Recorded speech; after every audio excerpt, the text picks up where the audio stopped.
ជាងឡាននៅក្នុងក្រាស់ឡានរបស់ប៉ាគាត់បានជួបគ្រោះថ្នាក់ដោយចាយដន្យប៉ុន្តែព្រលឹងរបស់គាត់គឺអត់ព្រមទៅណាទេគាត់នៅតែវិលវល់នៅក្នុងក្រាស់ឡានមួយនឹងអញ្ចឹងពេលខ្លះទៅគាត់លងបន្លាចអ្នកដែលគេធ្វើឡាននៅក្នុងហ្នឹងហើយពេលខ្លះទៀតទៅគាត់លងបន្លាចសូម្បីតែជាងធ្វើឡានដូចគ្នានឹងក៏មានដែរដែលធ្វើឲ្យប៉ារបស់គាត់ទ្រាំអត់បានក៏ហៅគ្រូឲ្យមកធ្វើពិធីបដិញព្រលឹងរបស់គាត់ចេញពីក្រាស់ឡានមួយហ្នឹងចំពោះរឿងរ៉ាវដែលគាត់បានចែករំលែកមកនេះគាត់នឹងឈ្មោះថាសវណ្ណប្រាប់ថារឿងរ៉ាវមួយនេះវាគឺជារឿងរ៉ាវដែលកើតឡើងនៅក្នុងក្រាស់ឡានរបស់ប៉ាគាត់កាលពីក្នុងឆ្នាំ2013ផ្ទះរបស់សវណ្ណគឺមានទីតាំងនៅតាមខេត្តទេហើយផ្ទះរបស់គាត់ហ្នឹងក៏វាមានទីតាំងនៅជាប់ផ្លូវជាតិធំដែលមានសភាពអ៊ូអរដែរអញ្ចឹងហើយទើបប៉ារបស់គាត់ហ្នឹងគឺបើកក្រាស់ឡានធំមួយដែលក្រាស់ឡានមួយហ្នឹងគឺមានទីតាំងនៅមុខផ្ទះរបស់គាត់នឹងឯងផ្ទះរបស់គាត់នៅខាងក្រោយក្រាស់ឡានគឺនៅខាងមុខក្រាស់ឡានហ្នឹងគឺមានជាងធ្វើឡានរហូតដល់6នាក់ក្នុងចំណោមជាងធ្វើឡានទាំងអស់គឺមានកូនជាងម្នាក់ដែលគាត់មានអាយុប្រហែលជា20ឆ្នាំជាងឯងនៅក្មេងគ្រាន់បើដែរដែលគាត់ហ្នឹងមកធ្វើការនៅក្នុងក្រាស់ឡានរបស់ប៉ាគាត់ហ្នឹងគឺរយៈពេល3-4ឆ្នាំហើយចាប់តាំងពីពេលគាត់ធ្វើការមកគឺគាត់ពិតជាប្រឹងប្រែងធ្វើការមែនដោយសារអីគាត់ត្រូវទំនុកម្ដងម៉ាក់របស់គាត់ចឹងដោយសារតែម៉ាក់របស់គាត់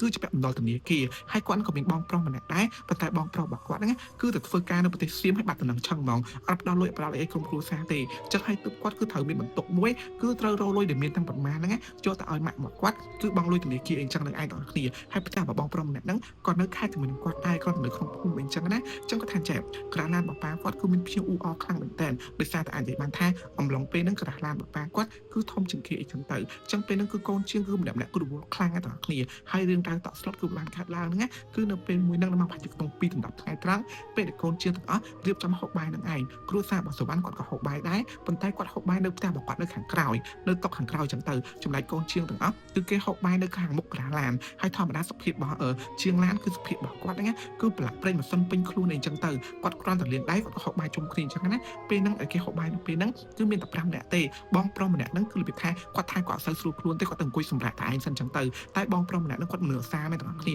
បើទោះបីជាគាត់សម្រាកមិនគេដោយមុនពេលគាត់ហូបបាយហ្នឹងគាត់តែងតែរបៀបថាដើរប្រមូលរបស់របរដែលចោលចិត្តហ្នឹងយកទុកនៅមួយខាងអីចឹងទៅកុំឲ្យដើរជន់មុតជើងមុតអីចឹងទៅគឺគាត់គឺទម្លាប់ល្អខ្លាំងហ្នឹងចឹងហើយទើបម៉ាក់របស់គាត់ហើយប៉ារបស់គាត់ហ្នឹងបាក់លុយឲ្យគាត់លើកជាងគេជាងឯងតិចតួចចឹងណាបងប្អូនដោយសារតែមើលឃើញគាត់គឺជាក្មេងម្នាក់ដែលប្រឹងប្រែងធ្វើការនឹងឯងចឹងពេលហ្នឹងគាត់ក៏របៀបថាដើររនេះរនោះអីចឹងបងប្អូនប្រមូលនេះក៏អត់មានបញ្ហាគេដឹងដែរតែគាត់នឹងទៅរកនៅម្ដុំណាបាត់នៅកន្លែងហ្នឹងគឺគាត់អត់ដឹងទេរហូតដល់ម៉ោងប្រហែលជាខ្ទង់ចិត្តមួយពេលដែលប៉ារបស់គាត់ហ្នឹងហូបបាយរួចប៉ារបស់គាត់ក៏ដើរឡើងមកកន្លែងក្រាស់ឡានហ្នឹងវិញដើរមកខាងមុខវិញដោយសារតែផ្លូវខាងក្រោយហ្នឹងគឺគេមានផ្លូវសម្រាប់ចេញពីក្រាស់ឡានទៅផ្ទះរបស់គាត់បានអញ្ចឹងណាប៉ារបស់គាត់ដើរចូលមកវិញពេលដែលប៉ារបស់គាត់ដើរចូលមកវិញហ្នឹងក៏ប៉ារបស់គាត់ចាប់អារម្មណ៍ឃើញថាមានឈាមហូរមកហ្នឹងគឺប្រឡាក់ស្បែកជើងគាត់ទាំងអស់គ្នាដែលឈាមហ្នឹងគឺវាហូរប្រឡំមួយប្រេងម៉ាស៊ីនណាប៉ុន្តែប្រេងម៉ាស៊ីនគឺវាពណ៌ផ្សេងចំណែកឈាមគឺវាពណ៌ផ្សេងវាខុសគ្នាធ្វើឲ្យគាត់នឹងចាប់អារម្មណ៍ដឹងថាច្បាស់ជាមានអ្នកណាគេកើតអីអញ្ចឹងហើយអញ្ចឹងគាត់ក៏ដើរតាមប្រេង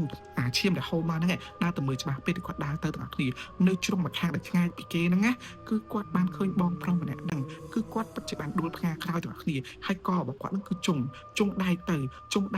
តែដឹងថាជុងតាំងពីពេលណាទេអាចនឹងជុងប្រហែលជាខ្ទង់20-30នាទីមុនសុភាពរបស់គាត់ទាំងអស់គ្នាគឺភ្នែកស្លើឡើងទៅលើហើយប្រកាច់នឹងឯងអញ្ចឹងពេលហ្នឹងប៉ារបស់គាត់គឺស្រែកផ្អើលឆោឡោពេញនឹងហ្មងធ្វើឲ្យកូនជាងទាំងអស់ហ្នឹងគឺនាំគ្នាមកមើលរួចតែហើយឡានពេទ្យគេដឹកទៅពេលឡានពេទ្យដឹកទៅហ្នឹងក៏ដឹកទៅចឹងទៅចំណែកម៉ាក់របស់គាត់គឺនៅផ្ទះផុយលងងាប់ខ្លួនឯស្អីសុភាពបែបហ្នឹងគឺម៉ាក់របស់គាត់ហើយនឹងពួកគាត់ហ្នឹងក៏អត់ដែរឃើញទេចំណែកប៉ារបស់គាត់គឺទៅជិះឡានទៅដែរទៅជាមួយនឹងឡានពេទ្យទៅពេទ្យបង្អែកដើម្បីមើលច្បាស់តើគាត់មិនអីមកចឹងទៅតែពេលដែលជិះដល់ពាក់កណ្ដាលផ្លូវហ្នឹងប៉ារបស់គាត់ក៏ទៅមកប្រាប់ផ្ទះរបស់គាត់វិញថាចេះអត់សង្ឃឹមហើយអូនផុតហើយពេលដែលនិយាយទៅប៉ុណ្ណឹងបងប្អូនគឺម៉ាក់របស់គាត់សឹងតែដួលស្លាប់ដោយសារអីគាត់ពិតជាអាណិតបងប្រុសនឹងខ្លាំងមែនតើអញ្ចឹងពេលហ្នឹងគឺគេនាំគ្នាមកមើលនៅផ្ទះរបស់គាត់សូម្បីតែប៉ូលីសគេធ្វើមកធ្វើកសោតវិច័យដែរដោយសារតែគេគិតថាចេះវាអាចនឹងមានករណីអីផ្សេងរបៀបថាករណីឃាតកម្មគេអញ្ចឹងណាប៉ុន្តែពេលមើលទៅគឺអត់ទេបងម្នាក់គឺគាត់បានដួលតែម្នាក់ឯងហើយណាមួយទៀតពេលគាត់ដួលហ្នឹងគឺចុងកន្លែងកគាត់អញ្ចឹងករបស់គាត់គឺរបៀបថាស្រែកអត់ចេញទេចង់អត់មានបញ្ហាគេជួយតាន់ពេលវេលាទេដោយសារតែពេលហ្នឹងគឺពេលគេហូបបាយពេលគេសម្រាកអីចឹងណាអញ្ចឹងម្ដាយរបស់បងប្រុសម្នាក់ហ្នឹងគឺគាត់យំខ្លាំងទាំងអស់គ្នាយំឲ្យគាត់ថាចេះតើឲ្យគាត់នឹងរំពឹងអីទៀតព្រោះមានតកូនប្រុសម្នាក់ទៅគ្រប់គងគាត់អីចឹងណាគឺគាត់ទទួលយកអត់បានអញ្ចឹងទៅអញ្ចឹងម៉ាក់របស់គាត់ដោយសារតាណិតគាត់របៀបថាចូលបនហ្នឹងគាត់របៀបចេញថ្លៃធ្វើបនធ្វើឲ្យហ្នឹងគឺអស់ច្រើនដែរអញ្ចឹងទៅហើយក៏ចូលបនចូលលុយទៅអ៊ំស្រីម្នាក់ហ្នឹងគឺ$2000ហើយប្រាក់ខែប្រាក់អីហ្នឹងគឺបាក់ឲ្យគាត់កន្លះឆ្នាំអីចឹងទៅទោះបីជាបងណាធ្វើការក៏ដោយប៉ុន្តែគាត់ឲ្យលុយទៅអញ្ចឹងណាដោយសារតែគាត់គឺពិតជាគ្រប់ស្លាញ់បងប្រុសខ្លាំងមែនតើអញ្ចឹងពេលណាទាំងអស់គ្នាកូនជឿទាំងអស់ហ្នឹងគេក៏អាណិតគាត់ដូចគ្នាដែរប៉ុន្តែម្នាក់ក៏ត្រូវប្រឹងប្រែងធ្វើការបន្តទៀតពេលហ្នឹងកា ឡានប៉ារបស់គាត់ក៏បាក់ណាការដូចធម្មតាទេបើកណាការដូចធម្មតាអញ្ចឹងណាប៉ុន្តែ2ថ្ងៃក្រោយពេលបងប្រុសម្នាក់នឹងស្លាប់ទាំងអស់គ្នាជាងដែលគេដេកនៅក្នុងក្រាស់ឡានបបាគាត់ហ្នឹងគឺគេចាប់ដើមនិយាយមកថាយប់ឡើងគឺចាប់ដើមឮសំឡេងអុកដែកឮសំឡេងអុកដែកអុកអីគ្រូហើយឮសំឡេងដំរបៀបថាធ្វើឡានណាឮនៅក្នុងក្រាស់ឡានហ្នឹងហ្មងឮអញ្ចឹងទៅហើយនៅពេលហ្នឹងគេចេញទៅមើលចេញទៅគឺវាអត់មានឃើញអីទេហើយពេលខ្លះទៀតទៅទាំងអស់គ្នាគេកំពុងតែដេកនៅលើប៉ាអ៊ីរបស់គេនៅក្នុងក្រាស់ឡានហ្នឹងគេចង់មកចង់ដេកអញ្ចឹងណាពេលដែលគេបើកក្បាលចេញពីមុខមកគឺគេឃើញបងប្រុសម្នាក់ហ្នឹងឈរមើលមកគេជាមួយនឹងករបស់គាត់គឺហូរឈាមចេញមកគឺគាត់ឈរមើលនឹងឯងទាំងអស់គ្នាប៉ុន្តែគាត់អាចចិត្តអត់ដឹងខ្លួនឯងស្លាប់ទេគាត់និយាយមួយគេសួរនាំមួយគេអញ្ចឹងណាប៉ុន្តែអ្នកដែលគេឃើញហ្នឹងគឺគេអត់មានបានធ្វើអីគេអត់បានស្រែកលោឡាបានអីទាំងគ្នាគឺគេចូលក្នុងមុំវិញរួចគាត់ដេកស្ងប់ដេកធម្មតាចឹងទៅដោយសារធម្មតាជាងឡានគាត់សឹកប្រុសទេអញ្ចឹងរឿងអស់ហ្នឹងគាត់ឃើញគាត់ខ្លាចប៉ុន្តែគាត់របៀបថាលំងាប់អារម្មណ៍បានគាត់មិនស្រែកលោឡាមិនអើអីទេ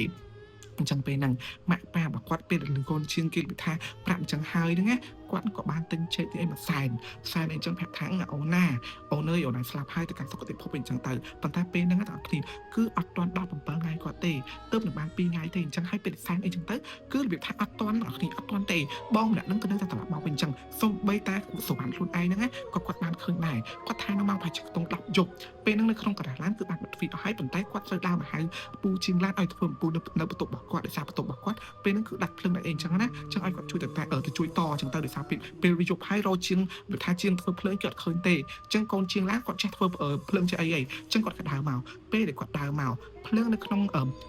ងក្រាស់ឡានគឺភ្លឺធម្មតាទេហើយក៏មិនមែនភ្លឺខ្លាំងឯដែរទាំងអស់គ្នាភ្លើងគឺភ្លើងពណ៌បង្វន់ពណ៌ចេះភ្លឺប្រងអញ្ចឹងណាគាត់ក៏ដើរសំដៅទៅក្រេរបស់អ្នកដែលគាត់ធ្វើឡានក្នុងហ្នឹងជាងឡានទាំងអស់ហ្នឹងពេលគាត់ដើរទៅគាត់ឃើញពូម្នាក់គឺគាត់អង្គុយបាយក្នុងលើក្រេអញ្ចឹងណាគាត់ក៏ថាចេះពូអើយជួយទៅបន្ទប់ខ្ញុំបន្តិចទៅជួយធ្វើភ្លើងខ្ញុំបន្តិចអញ្ចឹងគាត់ក៏ហៅអញ្ចឹងហើយពូម្នាក់ក៏ងាកមកពេលគាត់ងាកមកមើលទាំងអស់គ្នាមិនមែនជាពូនៅរស់ទេតែជាពូម្នាក់ដែលស្លាប់នឹងហើយបងប្រុសម្នាក់ដែលគាត់ជុំកស្លាប់ហ្នឹងគឺជាអ្នកដែលអង្គុយលើប៉ាអ៊ីហ្នឹងងាកមកមើលគាត់ចេះងាកមកមើលគាត់ហើយគាត់សួរថាធ្វើនៅណាគាត់លឺពូម្នាក់ស្លាប់ថាធ្វើនៅណាទាំងអស់គ្នាគឺគាត់ឈោកកាំងញ័រខ្លួនដោយសារអីពូម្នាក់ហ្នឹងអត់ដឹងថាខ្លួនឯងស្លាប់ទេបងប្រុសម្នាក់ហ្នឹងណាគឺគាត់តែបានដឹងថាខ្លួនឯងស្លាប់ទេគាត់ក៏ដាក់ក្រោបដើរទាំងអស់គ្នាតែសម្រាប់ពេលហ្នឹងគឺគាត់នៅរបៀបថានៅមានរបៀបថាមានសតិអញ្ចឹងទៅគាត់ក៏រត់ចេញពីក្រាស់ឡានហ្នឹងចេញទៅផ្ទះរបស់គាត់វិញរត់ទៅដល់មុខផ្ទះគាត់ញ័រខ្លួនគាត់ប្រាប់ម៉ាក់របស់គាត់ថាគាត់បានឃើញហើយបានឃើញពូម្នាក់ហ្នឹងអង្គុយនៅក្នុងក្រាស់ឡាន